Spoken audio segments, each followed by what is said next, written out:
Hello దోస్తులు అందరికీ శరణార్థులు. So మళ్ళొక job అప్డేట్ని పట్టుకొచ్చిన చూడండి.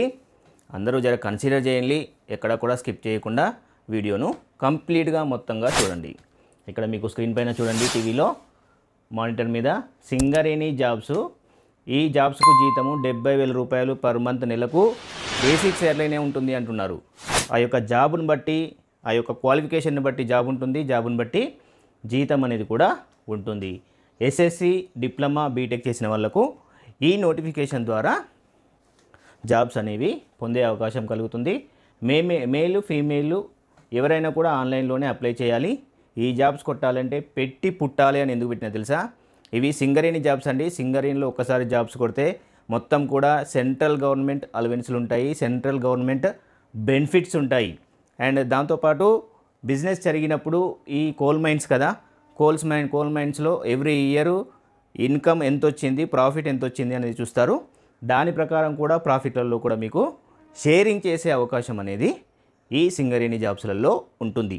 అందుకనే ఈ జాబ్స్ కొట్టాలంటే పెట్టి పుట్టాలే అని నేను అక్కడ కొటేషన్ పెట్టాను. ఇక ఈ నోటిఫికేషన్కి సంబంధించిన పూర్తి వివరాలు తెలుసుకోవాలి అంటే జస్ట్ నన్ను కన్సిడర్ చేయండి. ఆడోళ్ళు మగోళ్ళు మీరందరూ కూడా మన ఛానల్ని కన్సిడర్ చేయండి, లైక్ చేసి షేర్ చేయండి. అంతేకాకుండా సబ్స్క్రైబ్ చేయడం మాత్రం ఎట్టి పరిస్థితుల్లో కూడా మర్చిపోకండి. నాది ఒకే ఒక చిన్న రిక్వెస్ట్ ఏంటి అంటే మీరు వీడియోను కంప్లీట్గా చూడండి. అంతేకాకుండా మీ ఫ్రెండ్స్, రిలేటివ్స్కి షేర్ చేయండి, వాట్సాప్లలో కూడా షేర్ చేయండి. అలా అయితే ఏమవుతుంది అంటే ఎవరికైతే జాబ్ నీడ్ ఉంటుందో, ఎవరైతే జాబ్స్ కోసం సెర్చ్ చేస్తున్నారో వాళ్ళకు కావాల్సిన ఇన్ఫర్మేషన్ అనేది వాళ్ళ వరకు ఇక్కడ చూడండి, పే ప్యాకేజ్ అని చెప్పి ఒక టేబుల్ ఇచ్చాడు. ఈ పే ప్యాకేజ్ అనేది 1 జనవరి 2017 నుంచి అమల్లో ఉన్నది. ఎగ్జిక్యూటివ్ క్యాడర్కి సంబంధించిన పే ప్యాకేజు. దీంట్లో 40,000 రూపాయలు మినిమం బేసిక్ పే తోటి 2,80,000 రూపాయల వరకు బేసిక్ పేమెంట్తో శాలరీ ఉంటుంది. ఈ బేసిక్ పేమెంట్తో పాటు అడిషన్గా మీకు డేర్నెస్ అలవెన్సెస్, అదేవిధంగా under cafeteria approach 35% on basic pay and annual increment 3% of basic pay. So ఇక్కడ మీరు ప్యాకేజ్ విషయం చూడండి ఎంత మంచిగా ఉందో, దిమ్మ తిరిగిపోతుంది, మైండ్ బ్లాక్ అయిపోవాలి. ఈ ప్యాకేజ్ అనేది ఇంత బాగా ఉంటుంది కాబట్టి నేను మీకు పెట్టి పుట్టాలి అని చెప్పి అక్కడ ఒక కొటేషన్ పెట్టాను. తర్వాత అదర్ బెనిఫిట్స్ కూడా చాలా ఉన్నాయి చూడండి. ఫస్ట్ చూస్తే కనుక ప్రావిడెంట్ ఫండ్ ఉంది, తర్వాత contributory coal mines pension facility ఉంది, గ్రాట్యుటీ ఉంది, SSCCL executive defined contribution pension scheme ఉంది, తర్వాత వాటర్ సప్లై, పవర్ సప్లై ఉంది, ఎల్పిజి సిలిండర్స్ ఉన్నాయి, సూపర్ యాన్యుయేషన్ ఉంటుంది, బోనస్ ఉంటాయి, ఇన్సెంటివ్స్ ఉంటాయి, మెడికల్ ఫెసిలిటీస్ ఉంటాయి, ఎడ్యుకేషనల్ ఫెసిలిటీస్ ఉంటాయి, రిక్రియేషనల్ ఫెసిలిటీస్ ఉంటాయి, క్లబ్స్ ఉంటాయి, లీవ్ ఎన్కాష్మెంట్స్ ఉంటాయి, contributory post retirement medical schemes for executives ఉంటాయి. సో ఈ విధంగా ఇంత ప్యాకేజ్ అంటే చూడండి ఎలా ఉంటుందో మనకు. తర్వాత నాన్ ఎగ్జిక్యూటివ్ క్యాడర్కి సంబంధించిన పే స్కేల్ కూడా ఇచ్చారు. ఇక్కడ కూడా 40,000 రూపాయలతో స్టార్ట్ అయ్యి 71,000 రూపాయల వరకు పే స్కేల్ ఉంటుంది. పే స్కేల్తో పాటు బేసిక్ పేతో పాటు అలవెన్స్లు, డేర్నెస్ అలవెన్స్ ఉంది, స్పెషల్ డిఏ ఉంటుంది, యాన్యువల్ ఇంక్రిమెంట్ ఉంటుంది, అటెండెన్స్ బోనస్ ఉంటుంది, స్పెషల్ అలవెన్స్ ఉంటుంది, తర్వాత conveyance reimbursement or transport subsidy ఉంటుంది, అడిషనల్ ట్రాన్స్పోర్ట్ సబ్సిడీ కూడా ఉంటుంది.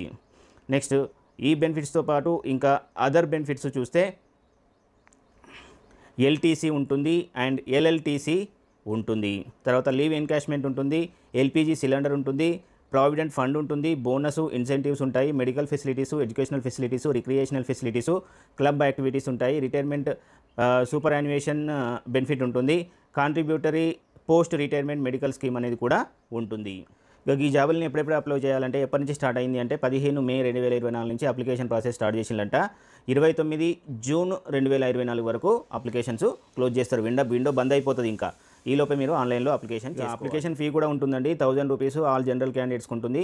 దీంట్లో 100 రూపాయలు ఆన్లైన్ అప్లికేషన్ ఫీ ఉంటే 900 రూపాయలు ప్రాసెసింగ్ ఫీ ఉంటుంది. ఎవరైతే ఎస్సీ ఎస్టీ క్యాండిడేట్స్ ఉంటారో అండ్ ఎక్స్ సర్వీస్ మెన్స్ ఉంటారో, ఇలా ఫిజికల్ హ్యాండిక్యాప్డ్ పర్సన్స్ ఉంటారో వాళ్ళకు కేవలం 100 రూపాయలు ఆన్లైన్ అప్లికేషన్ ప్రాసెసింగ్ ఫీ కడితే సరిపోతుంది. 900 రూపాయలు కట్టవలసిన అవసరం లేదు. ఈ నోటిఫికేషన్ రిలీజ్ అయిన date 15/5/2024. Employment notification number February 2024. And applications are invited from the eligible candidates for recruitment of the following executive and non executive cadre పోస్టులు ఇన్ సింగరేణి కాలరీస్ లిమిటెడ్. మీకు ఎగ్జిక్యూటివ్కి సంబంధించిన పోస్టులు ఇచ్చారు. దాంట్లో మేనేజ్మెంట్ ట్రైనీ గ్రేడ్ 2 కింద టోటల్గా 42 వేకెన్సీస్ ఉన్నాయి. బీఈ లేదా బీటెక్ లేదా బీఎస్సీ ఇంజనీరింగ్ లేదా ఇట్స్ ఈక్వాలెంట్ క్వాలిఫికేషన్ కలిగి ఉన్న వాళ్ళు అప్లై చేసుకోవచ్చు. మినిమం 60% మార్క్స్ అనేది ఉండాలి.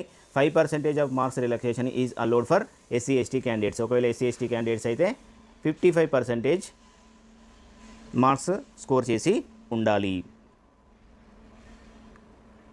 ఇక ఈ సింగరేణి కాలేజ్కి సంబంధించి లోకల్ రిజర్వేషన్ కూడా ఉంటుంది. లోకల్ రిజర్వేషన్ కింద 36 పోస్టులు ఉన్నాయి. నాన్ అన్రిజర్వ్డ్ కింద 6 పోస్టులు ఉన్నాయి. దీంట్లో కూడా కేటగిరీ వైజు అంటే ఎస్సీ ఎస్టీ బీసీ ఓబీసీ తర్వాత ఇలా ఉంటాయి కదా జనరల్, ఈ విధంగా అన్ని కేటగిరీలకు సంబంధించి ఏ కేటగిరీకి ఎన్ని ఉన్నాయి అనేది కూడా ప్రతి పోస్టు కిందనే కూడా ఇక్కడ ఇచ్చారు. టేబుల్లో గమనించండి.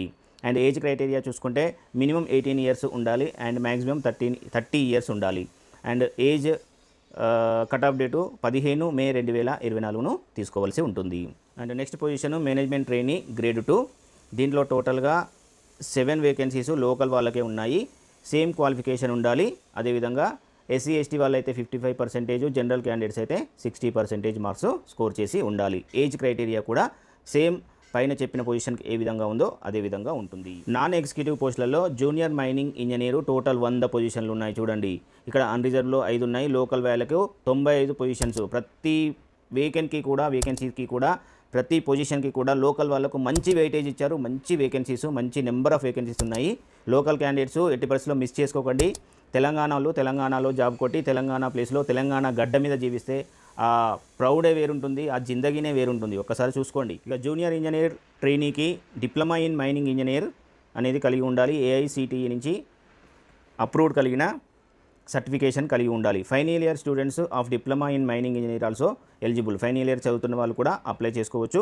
కాకపోతే డిప్లొమా సర్టిఫికేట్ అనేది 31 ఆగస్టు 2024 కల్లా మీరు సబ్మిట్ చేయవలసి ఉంటుంది.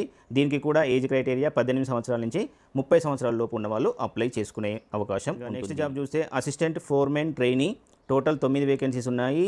లోకల్ వాళ్ళకే ఉన్నాయి టోటల్గా కూడా. డిప్లొమా ఇన్ మెకానికల్ ఇంజనీరు అనేది ఉండాలి. ఏజ్ క్రైటీరియా 18 to 30 ఇయర్స్ ఉండాలి. Next position assistant foremen trainee 24 vacancies ఉన్నాయి. టోటల్గా కూడా లోకల్కే రిజర్వేషన్ చేయబడి ఉన్నాయి. Educational qualification same diploma in electrical and electronics engineering కలిగి ఉండాలి. ఏజ్ క్రైటీరియా 18 to 30 ఇయర్స్ ఉండాలి. Next vacancy fitter trainee total 47 vacancies ఉన్నాయి. పూర్తిగా కూడా లోకల్కే రిజర్వేషన్ చేయబడి ఉన్నాయి. Candidate should possess SSC certificate and ITI certificate కలిగి ఉండాలి. ఏజ్ క్రైటీరియా 18 to 30 ఇయర్స్ ఉండాలి. కట్ ఆఫ్ డేటు మే 15, 2024గా తీసుకోవాలి. Next vacancy electrician trainee 98 vacancies ఉన్నాయి. టోటల్గా లోకల్కే రిజర్వేషన్ చేయబడి ఉన్నాయి. దీనికి కూడా ఎస్ఎస్సి ప్లస్ ఐటీఐ క్వాలిఫికేషన్ ఉండాలి. డిజబిలిటీ ఉన్నవాళ్ళు, వికలాంగత్వం ఉన్నవాళ్ళు, అంగవైకల్యులు కూడా అప్లై చేసుకోవచ్చు. అంగవైకల్యత్వం అనేది 40%కు తక్కువగా ఉండకూడదు. అంటే మినిమం వాళ్ళ యొక్క పర్సెంటేజ్ ఆఫ్ డిజబిలిటీ అనేది 40% ఉండాలి. దాంట్లో ఇక్కడ క్రైటీరియా ఇచ్చారు, అబ్రివేషన్స్. లో విజను, తర్వాత head of hearing, 1 arm 1 leg, 1 arm 1 leg, dwarfism, autism, తర్వాత మల్టిపుల్ డిజబిలిటీస్. సో ఇవన్నీ డిజబిలిటీకి సంబంధించిన ఇన్ఫర్మేషన్. నెక్స్ట్ అప్లికేషన్ ప్రాసెస్ చూడండి. ఆన్లైన్లోనే అప్లై చేయాలి. తర్వాత ఎవరైతే అభ్యర్థులు ఉంటారో వారి యొక్క ఏజ్ కట్ ఆఫ్ని కంపల్సరీగా చూసుకోండి.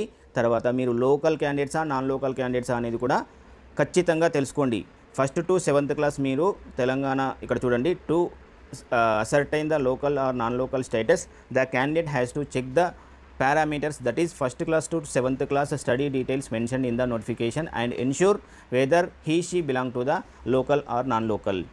నాన్ లోకల్కి సంబంధించి తెలుసుకోవాలి అంటే 1st class to 7th class మీరు ఎక్కడ చదివారు, ఎలా చదివారు, ఫస్ట్ 4 ఇయర్స్ లేదా లాస్ట్ 4 ఇయర్స్ ఈ విధంగా ఒకే దగ్గర చదివితే లోకల్ క్యాండిడేట్స్కి సంబంధించిన వాళ్ళు అవుతారు. ఈ నోటిఫికేషన్లో దానికి సంబంధించిన డీటెయిల్స్ కూడా ఉన్నాయి. ఒకసారి ఆ పేజీలోకి వెళ్ళి మీరు రెఫర్ చేయండి. ఒకవేళ ఎస్సీ ఎస్టీ ఓబీసీ వాళ్ళకు బీసీ వాళ్ళు చెందిన వాళ్ళైతే లేటెస్ట్ క్యాస్ట్ సర్టిఫికేట్ 15 మే 2024 కంటే ముందుగా తీసుకున్న వాళ్ళు అప్లై చేసుకోవచ్చు. అంటే మే 15, 2024 నుంచి ముందు 6 నెలల లోపు అప్లై చేసి ఉంటే అది వ్యాలిడ్ అన్నమాట. ఈ జాబ్లకు అప్లై చేసే వాళ్ళకు ఏమైనా డౌట్స్ ఉంటే కనుక ఇక్కడ హెల్ప్ డెస్క్కి సంబంధించిన ఈమెయిల్ ఐడి కూడా ఇచ్చారు. ఈ ఈమెయిల్ ఐడికి మీరు మెయిల్ని డ్రాప్ చేసి మీ యొక్క డౌట్స్ని క్లియర్ చేసుకోవచ్చు. మెయిన్ ఇంపార్టెంట్ పాయింట్ ఇచ్చిన చూడండి నోట్లో. ఇక్కడ knowledge of Telugu is desirable, Telugu వచ్చిన వాళ్ళే అప్లై చేయాలి అంటున్నారు. సో మనకు తెలంగాణలో పోస్టింగ్ ఉంటుంది కాబట్టి ఈ పాయింట్ అనేది ఇక్కడ క్లియర్గా పెట్టారు. తర్వాత ఎస్సీ ఎస్టీ వాళ్ళకు, BC candidates, physically handicapped persons కూడా ఏజ్ రిలాక్సేషన్ ఉంటుంది 5 years వరకు. తర్వాత బిఫోర్ జాయినింగ్ సర్వీసెస్ అంటే మీరు సెలెక్ట్ అయిపోయిన తర్వాత జాబ్లో జాయిన్ అవ్వడానికి ముందు ప్రీ మెడికల్ ఎగ్జామినేషన్ అనేది ఉంటుంది. మెడికల్ ఫిట్నెస్ కూడా ఈ జాబ్లకి అవసరం. ఇంకా నెక్స్ట్ సర్టిఫికేట్ వెరిఫికేషన్కి వెళ్ళినప్పుడు ఏమేమి తీసుకురావాలి, లిస్ట్ ఆఫ్ సర్టిఫికేట్స్కి సంబంధించి చెక్ లిస్ట్ ఇచ్చారు. ఈ చెక్ లిస్ట్ చూడండి. ఫస్ట్ వచ్చేసి 1st to 7th క్లాస్ వరకు ఉన్న మీ యొక్క స్టడీ సర్టిఫికేట్స్, దీన్ని బేస్ చేసుకుని మీరు లోకలా నాన్ లోకలా అనేది జస్టిఫై చేస్తారు. తర్వాత SSC certificate and all qualifying certificates, మీకు ఉన్న క్వాలిఫికేషన్కి సంబంధించిన ఆల్ సర్టిఫికేట్స్ ఒరిజినల్స్ తీసుకెళ్ళాలి. అండ్ లేటెస్ట్ క్యాస్ట్ సర్టిఫికేట్ కావాలి. Valid certificate issued by the component authority in respect of candidates claiming రిజర్వేషన్కి సంబంధించి కూడా లేటెస్ట్ సర్టిఫికేట్ కావాలి. ఎంప్లాయ్మెంట్ రిజిస్ట్రేషన్ కార్డు కావాలి. ID proof mention in online, ID ప్రూఫ్కి సంబంధించి పాన్ కానీ ఆధార్ కార్డు ఉంటుంది, అది కావాలి. If employed in govt services అయితే ఎన్ఓసి కావాలి. And copy of signed online application form అనేది కూడా ఉండాలి. మీరు ఆన్లైన్లో అప్లై చేసినప్పుడు దాన్ని ప్రింట్ తీసుకోవాలి. ఆ ప్రింట్ తీసుకున్న కాపీని మీరు సైన్ చేసి అక్కడ చూపించవలసి ఉంటుంది. ఇక్కడ definition of local candidates as per presidential order, ఇక్కడ లోకల్ క్యాండిడేట్కి సంబంధించిన డెఫినేషన్ ఇచ్చారు. ఈ డెఫినేషన్ మొత్తం కూడా ఇక్కడ క్లియర్గా చదవండి. జనరల్గా చెప్తున్నా చూడండి. 1st to 7th క్లాస్ వరకు ఎనీ 4 years ఒకటే ఏరియాలో చదివితే వాళ్ళను లోకల్ క్యాండిడేట్స్ కింద కన్సిడర్ చేస్తారు. దాంట్లో కొన్ని లిమిటేషన్స్, రెగ్యులేషన్స్ ఉంటాయి, కొన్ని వేరే రకమైన పాయింట్స్ ఉంటాయి. ఆ పాయింట్స్కి సంబంధించి ఇన్ఫర్మేషన్ ఇక్కడ కింద ఉంటుంది చూడండి. సెలక్షన్ అనేది computer based test, OMR based test, online test ఉంటుంది. ఈ ఆన్లైన్లో టెస్ట్లో వచ్చిన మెరిట్ ఆధారంగా సెలక్షన్ ప్రాసెస్ అనేది జరుగుతుంది. ఇక్కడ for candidates belonging to OC and EWS క్యాండిడేట్స్కి ఎగ్జిక్యూటివ్ క్యాడర్కి అయితే మినిమం 40%, నాన్ ఎగ్జిక్యూటివ్ క్యాడర్కి అయితే 30%, బీసీ అండ్ ఫిజికల్లీ హ్యాండిక్యాప్డ్ పర్సన్స్కి ఎగ్జిక్యూటివ్ క్యాడర్లో 35%, నాన్ ఎగ్జిక్యూటివ్ క్యాడర్లో 25%, ఎస్సీ ఎస్టీ వాళ్ళకు 25%, ఎగ్జిక్యూటివ్ క్యాడర్లో అయితే నాన్ ఎగ్జిక్యూటివ్ క్యాడర్లో 15% ఈ టెస్ట్లో స్కోర్ చేసి ఉండాలి. అట్లా అయితేనే క్వాలిఫై అవుతారు, ఎగ్జామ్లో క్వాలిఫై అవుతారు. ఇక్కడ కొన్ని స్కూల్ సర్టిఫికేట్స్, స్కూల్ స్టడీ సర్టిఫికేట్స్కి సంబంధించిన ఫార్మాట్ ఇచ్చాడు. And next format certificate of residence, దీనికి సంబంధించిన ఫార్మాట్ కూడా ఇచ్చాడు. సో అవసరమైతే వీటిని ప్రింట్ తీసుకొని మీరు కంపిటెంట్ అథారిటీ దగ్గర ఆథరైజ్ చేసుకొని సర్టిఫికేట్ని ప్రొడ్యూస్ చేయవలసి ఉంటుంది. సో దోస్తులు, ఇదండి ఈ నోటిఫికేషన్కి సంబంధించిన ఇన్ఫర్మేషన్. నేను మీకు పూర్తిగా చెప్పాననే అనుకుంటానా. ఒకవేళ మీకు చెప్పలేదు అనిపిస్తే కామెంట్లో తెలపండి, డౌట్స్ ఉంటే తెలపండి. నా ప్రయత్నం నేను చేసి మీకు క్లియర్ చేసే ప్రయత్నం చేస్తాను. సో ఫ్రెండ్స్, దయచేసి లైక్ చేయండి, షేర్ చేయండి, మన ఛానల్ని సబ్స్క్రైబ్ చేయండి.